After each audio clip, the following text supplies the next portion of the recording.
Guatemala and Colombia are characterized by history and authenticity. Miami, Mexico, and Puerto Rico are lively and modern. Ecuador and Costa Rica are relaxed and natural.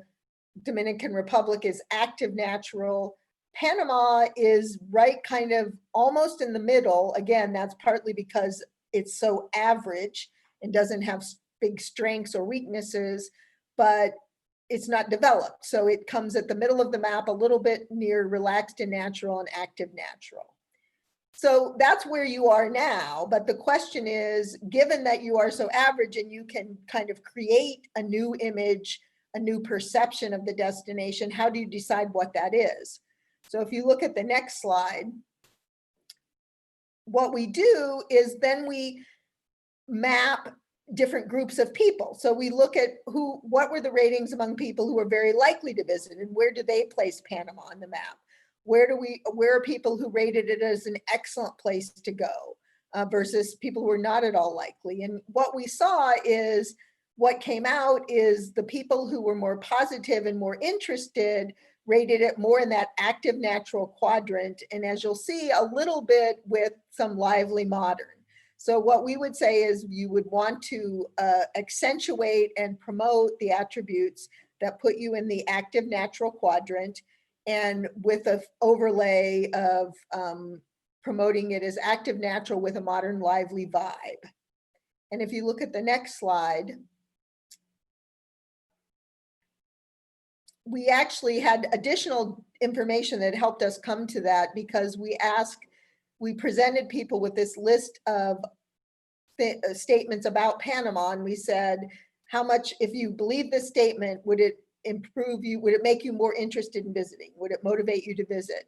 And you can kind of see the top one is, if it's safe and secure, 85% of the people said that motivates them to visit. But after that, the next three are definitely your natural attributes. So has 2,500 kilometers of coastline, some of the best beaches in the world, rainforest with rare trees and birds, 1,500 islands. So those are the natural attributes, but right below that are some of the more lively modern. So Panama City is a historic city with thriving culture, vibrant nightlife, and unique architecture. And then Panama offers a variety of cuisines, world-class restaurants, and internationally renowned chefs. So all of those attributes together kind of suggest that, yes, the active natural is most important, but being able to also offer some of those more modern, lively amenities in the city is a good complement that makes Panama different from the other options that people are considering. If we go to the next slide. Then we also did an exercise where we had people actually characterize each of the destinations. So we'd say, is this destination male or female? Is it a child, a young adult, a middle-aged, or an older person? Is it, what kind of alcohol, what kind of drink is it? Is it beer or wine or spring water or milk? What kind of music? So to kind of this allows us to understand more of the emotional connection to the destinations. One of the things that you can read down how Panama was characterized, and again, I've shown both what you were characterized as, and in some cases what the index is. So Panama is characterized as young adult, but I think all the destinations were young adult. You index a little bit older, middle age. You index a little bit, all of them, you were a single family ranch home, but you index a little higher for an urban condo. So when you kind of go through this, what we found again was Panama is characterized as a little bit more refined than some of the other destinations. So again, that outdoor natural, active natural works well, but a little bit with that refinement of the modern destination makes a good emotional connection for Panama also. So if we go to the next slide. So that gives you where you should position yourself. And then we wanted to look at some of the different market information to try to understand where were the biggest opportunities for you to market to different destinations. So if you look at, we looked at recent visitation, and that was, so in this chart on the top right, visitors are characterized as people who'd been there in the last 5 years.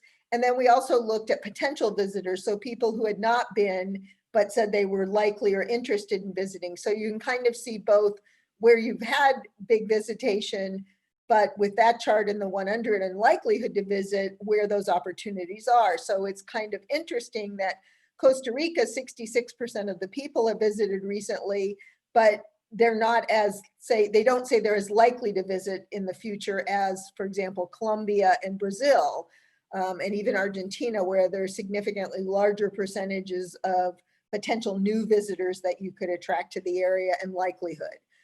So you can kind of see some of those nearby or Central and South American destinations definitely show some potential.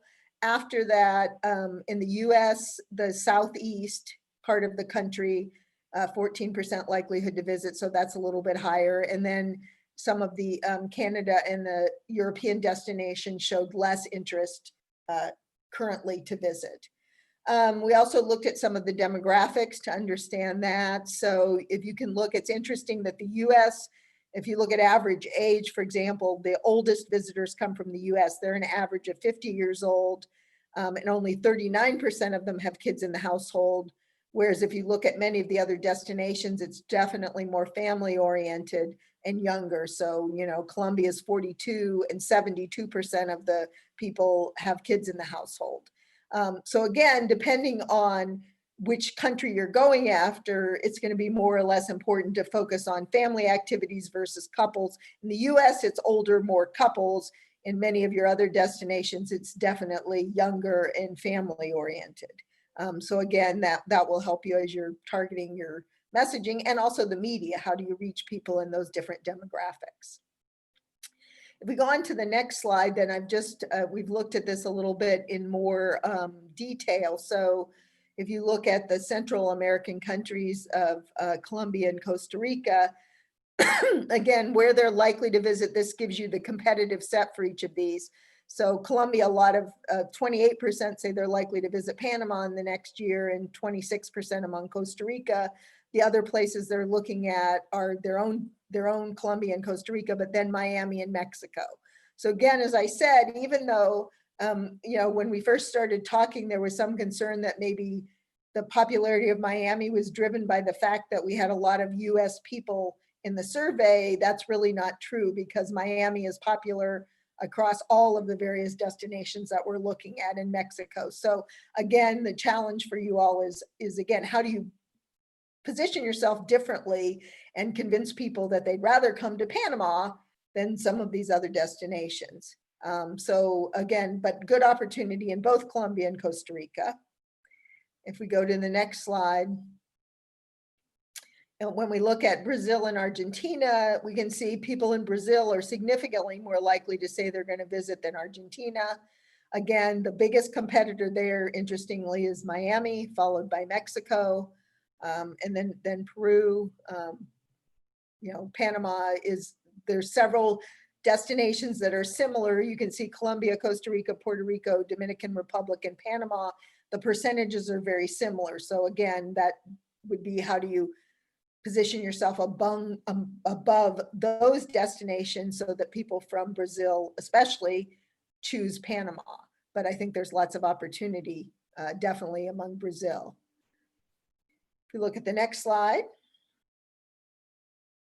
In North America, as we said, in the Southeast, 14% interest, and then Northeast is 11%. The West Coast is 10% and Canada is 8%. So definitely a stronger opportunity in the Southeast part of the US. Again, key competitors are Miami and Mexico, then followed by Puerto Rico and Costa Rica and Dominican Republic. So again, there's a little in the US, you're a little behind some of the other destinations, but again, it's lack of information versus any negative perception. So just letting people know all the things you had, as we saw, some of those messages were very interesting to people. So if you can get that message out about Panama, then you're definitely going to see those percentages, I think, increase significantly. If we look at the next slide. Europe, again, lower interest, Spain, 10%, Germany, only 6%, France, 8%. So those markets, I think, definitely are going to be more long-term at this point. It's going to take a little more time to develop those more fully. Again, the top two among the competitive set they're looking at is Miami and Mexico, followed by the Dominican Republic and Costa Rica. So again, I think from a marketing standpoint, the good news is the competition is fairly similar across markets. So you can sit and say, how do we differentiate ourselves? You know, here are the key people we need to seem different from. Here's the messaging that we think will work. And I think because it's lack of knowledge, it's more an education and marketing and differentiation over the next, as you market to get people interested. Okay, if we look at the next slide. We also obviously, the world changed with the coronavirus. And so we wanted to understand the impact of that and how that would impact your marketing. So we ask, first of all, if you look at the top right-hand chart, how safe each country felt, and they could be safe or unsafe. And as you'll see, the net is that all of the destinations feel unsafe. More people said they felt unsafe than safe. So, and again, I think given the current situation, that's fairly true. Costa Rica had the net of the best net in terms of being safe, followed by Miami and Puerto Rico and Dominican Republic. Panama's right in the middle. We did do this before the major outbreak in Florida. So my sense is probably if we did it right now, Miami would seem significantly less safe than these results show. But again, the good news is you're right in the middle, so not significantly more unsafe than the other destinations. In terms of flights, it's interesting, especially some of the countries that showed interest, Colombia, Costa Rica, Argentina, Brazil, they're definitely, the majority of people are comfortable with a 4-hour or less flight. The percentage of people comfortable with long flights is definitely less across this group. So again, right now, destinations with shorter flights are going to be the places that are most interesting. We also ask what messaging people want to hear to make them feel interested in coming to a destination during coronavirus. And the main things they said, they wanted to hear that the destinations are taking precautions, sanitizing and doing a lot of testing, that there are few cases of the virus in that destination. So generally that there are no cases or information on infection rates and death rates. But interestingly, the overall just low crime and being safe is important. And that was one of the things that Panama did well on, significantly compared to some of the other destinations. So this actually may give you a little bit of a competitive advantage compared to some of the other places as you go forward promoting in this environment. And I think that is our last slide. So we are open for questions and answers. Thank you very much, Denise. For now, we have only one question, and it's based on the sample. It says, the sample is a little bit too small, 4,000 for this survey. It's too little to get to create some marketing strategies or campaigns based on this information. What are your thoughts on that? Well, what we look at is the accuracy of the data, and a sample of 4,000 gives you results that are accurate or plus or minus just a couple percent. So if you could do a much bigger sample and your results would not be much more accurate. So I think overall the sample size is definitely large enough. The sample size within individual countries was smaller, but we found such similarity across the countries that I don't think that has an impact. So our experience is we've worked with many destinations that have done surveys of this sample size and then developed their marketing programs and been very successful with it. So I think our research experience would say that this is definitely a large enough sample for what you're trying to do. Very well. There's another question it says, seeing the results, probably it's for me to answer it. Seeing the results, what do you suggest about Panama? Where should we focus on our campaigns? And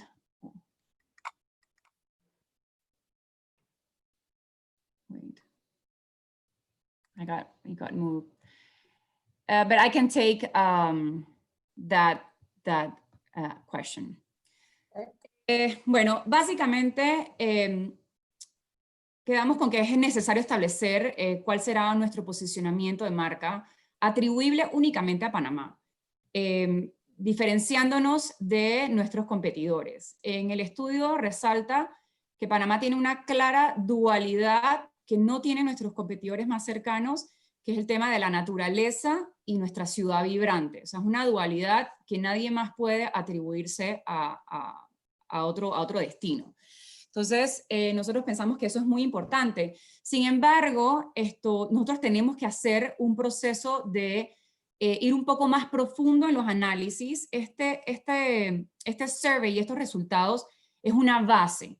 Sin embargo, nosotros debemos generar estudios más profundos y adicionales para poder entender un poco más la segmentación del mercado y la definición de las diferentes audiencias o personas que un destino debe targetear estratégicamente. ¿Cuál es el perfil de esas personas? ¿Cuántas personas se identifican? Hay destinos que tienen hasta 18 personas diferentes y que va evolucionando de una persona a otra dependiendo del perfil de cada persona, de los ingresos e inclusive de las actividades que ellos tienen interés en realizar. Entonces, este es uno de los primeros estudios que nosotros vamos a realizar. Nosotros en PromTour somos creyentes en la data. La data es el rey o la reina, como lo quieran llamar, y hay que dejar de hacer las cosas porque creemos que son así y todo hacerlo respaldado en data. Entonces, en resumidas cuentas, estamos comenzando a ver hacia dónde tenemos que ir enfocándonos. No nos queda duda alguna de la dualidad de la naturaleza y la ciudad vibrante que se tiene, pero sí hay que hacer un poco más de entendimiento de la segmentación de las audiencias. Hoy en día ya tú no le puedes hablar a todo el mundo como una misma audiencia, tienes que contextualizar y segmentar los mensajes que se le dan.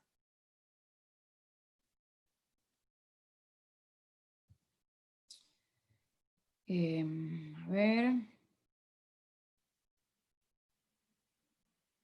Y pues esa pregunta también de Luis Polo, ¿a qué generación debemos dirigirla? Va en base a la explicación que acabo de dar. Tenemos que hacer un deep down, un poquito más del análisis de las audiencias y segmentarlas. Sin duda alguna, sabemos que la generación X es súper importante en este momento. Son aquellas personas que tienen menos attachments, menos miedos, son más libres, y probablemente son de las generaciones que arranquen a viajar, la generación C, perdón, lo antes posible.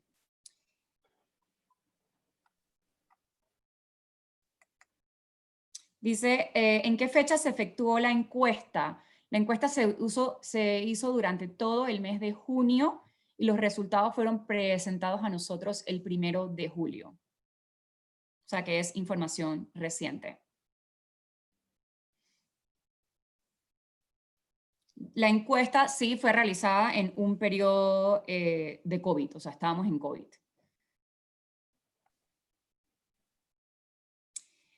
We have another question here. It says, it calls my attention that corporate business segment is not taken into consideration. Moreover, when we all know Panama is an international hub for business. What we have found in doing the type of research we do is that business people look at destinations. Certainly if they are coming for a business meeting and they have to come, then that's a different situation and they're going to come because of their business. But what we found is if you want them to stay longer or do things around that, then they look at it as a leisure traveler. And so their perceptions in a lot of those cases are very similar. And if they, that's what's going to make them choose. If they have a choice whether they can come to a meeting in a destination, then their perceptions of it as a leisure destination are going to influence that. If they can choose whether they add on to their business trip and do other things and stay longer, then it's the leisure perceptions that are very important. So in our work with many of the large cities that we've worked with in the US, these leisure perceptions actually are very important when you're looking at corporate business and how you capitalize on certainly the meetings and convention portion of it, and even just business travel. Any thoughts around when visitors will be comfortable to travel to Panama? That's a very hard one because we are doing some tracking in the US in terms of people's interest in travel in general. And right now, about 10% of the people are really active, about a quarter, 25% are doing some travel, but it's a small percentage. And we actually haven't seen it change very much over the past. We're actually doing one weekly survey for a client, and because the numbers in the US have been going up, it hasn't changed. So I think it varies country to country, but in so many of the countries where there are challenges, I think it's going to be at least several more weeks before people are even thinking about it. And it basically depends on seeing numbers going down and trends with fewer cases for, I think, people to be comfortable to travel. Super. Denise, we have another question. Says, based on your experience, what is your recommendation as a first step for Panama? Well, I think as we talked about, determine, agree on this, your position and how you're going to market, and then you need to start advertising, because again, what people just don't know. They have a very little, and pick some markets where you can have an impact based on your budget, and then get that message out. Because I think the most positive thing was that when we told them, the messages of things that are true about Panama, there was such an increase in interest that the opportunity is really strong, outside of obviously the coronavirus issue right now. But as the world returns to normal, I think there's an amazing opportunity to really increase visitation just by telling your story and getting the message out there as effectively as possible. Thank you.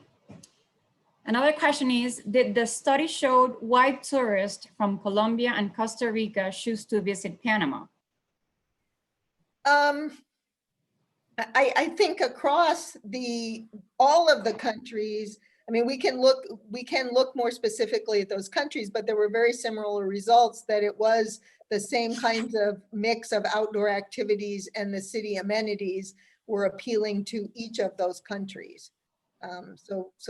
It's a little, you have more than just the outdoor, because so many countries in that area do have the outdoor. It was being able to have the outdoor with the city amenities and the safety that were appealing to those destinations.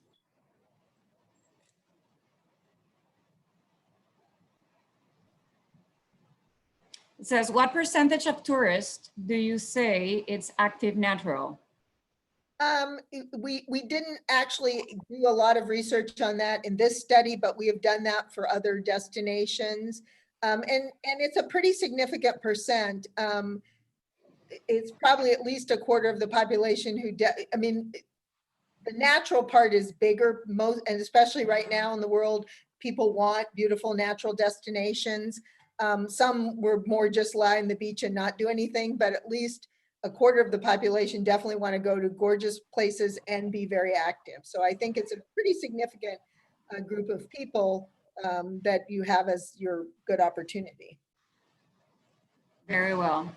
Ok, para concluir, queremos mostrar los resultados de la encuesta que hicimos. Si Panamá fuera una persona, que fuera hombre o mujer. Vamos a ver qué respondieron ustedes y cómo ustedes mismos nos sorprendemos de que no es percibida como una mujer. es percibido como un hombre. Ahí es donde es importante todo el tema de la data, de realmente respaldar aquellas cosas que nosotros creemos, pero no lo vemos respaldado con data. Entonces, por ahí va el mensaje en donde nosotros responsablemente, PromTour Panamá, debe realizar más estudios para de verdad dar con ese posicionamiento diferenciador y entender bien a un nivel más profundo nuestras audiencias. Como conclusión, pues tenemos un canvas en blanco para definir nuestra imagen de Panamá. El elemento diferenciador hacia donde debemos enfocarnos es algo que probablemente no nos sorprenda a nosotros como panameños. Y es esa dualidad de nuestra hermosa naturaleza combinado con la vibrante y moderna ciudad de Panamá. Y muy positivo es también que Panamá no tiene percepciones negativas marcadas, y eso es una ventaja. Así como que ha sido considerado como un destino seguro, eso es definitivamente, y sobre todo en estos tiempos que vivimos de mucha incertidumbre en cuanto al turismo, una ventaja competitiva para nosotros. Como próximos pasos quedan PromTour Panamá, junto con la Autoridad de Turismo de Panamá, tomando como base el Plan Maestro de Turismo Sostenible 2020 al 2025 y trabajar con esta valiosa información y algunas encuestas adicionales y estudios adicionales para poder darle una nueva identidad y traer a la vida este posicionamiento diferenciador de Panamá por un largo y constante periodo de tiempo, permitiéndonos a todos los actores claves de la industria turística de Panamá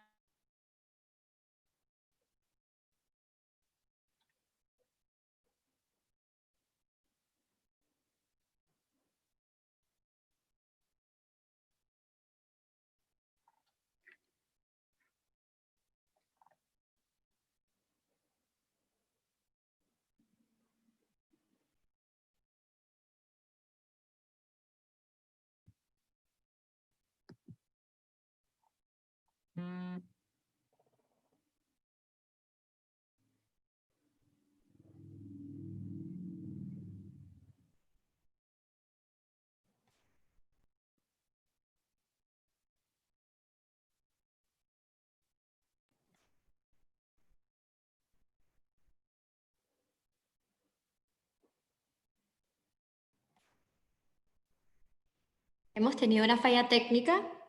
Jennifer Johnson se quedó sin internet.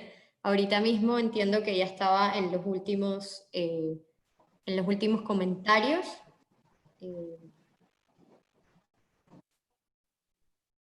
Por nuestra parte, podemos seguir. Vamos a hacer una última pregunta para Denise. Denise, a last question for you. Can you tell us some more about the forecast of times of reactivation? Yeah, well, you already answered that one. And when was the survey taken? That It was was already in May, the middle of May. okay. That's perfect.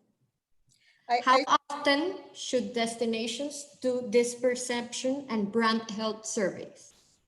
I think you don't need to do it soon again. So at least I'd say 2 or 3 years. One of the things we would suggest in the meantime is as you start doing your advertising, you will do research to measure how well it's working. And when you're doing that, you can gather some of the brand information so you can kind of keep track of where you are with the brand, but it takes a while to change the brand. So I think you don't need another big brand study for at least 2 to 3 years. Thank you. So I think Jen is back. Sí, disculpas a todos, hubo un problemita técnico con el internet. Pero bueno, estaba dando la conclusión justamente cuando se me cayó la conexión. Y básicamente lo que les compartí es que tenemos un canvas en blanco para definir nuestra imagen de Panamá. El elemento diferenciador hacia donde debemos enfocarnos es probablemente algo que no nos sorprenda, que es la dualidad de nuestra hermosa naturaleza combinado con la vibrante y moderna ciudad de Panamá. Y es muy positivo que Panamá no tenga una percepción negativa marcada, eso nos da una ventaja considerable, y también que seamos percibidos como un destino seguro, nos brinda una ventaja competitiva, sobre todo en esta época que estamos viviendo de tanta incertidumbre, y es una de las principales cualidades que tendrá o que tenderá a buscar el turista post-COVID al viajar. Como próximos pasos, quedan PromTour Panamá junto con la Autoridad de Turismo de Panamá, tomando como base el Plan Maestro de Turismo Sostenible 2020 al 2025, trabajar con esta valiosa información que acabamos de compartir, hacer algunos estudios adicionales para profundizar un poco más en el conocimiento y darle esa nueva identidad y traer a la vida ese posicionamiento diferenciador de Panamá por un largo y constante periodo de tiempo, permitiéndonos a todos los actores de la industria turística de Panamá dar un mensaje consistente y unificado de nuestra bella patria. Muchísimas gracias a todos por su participación.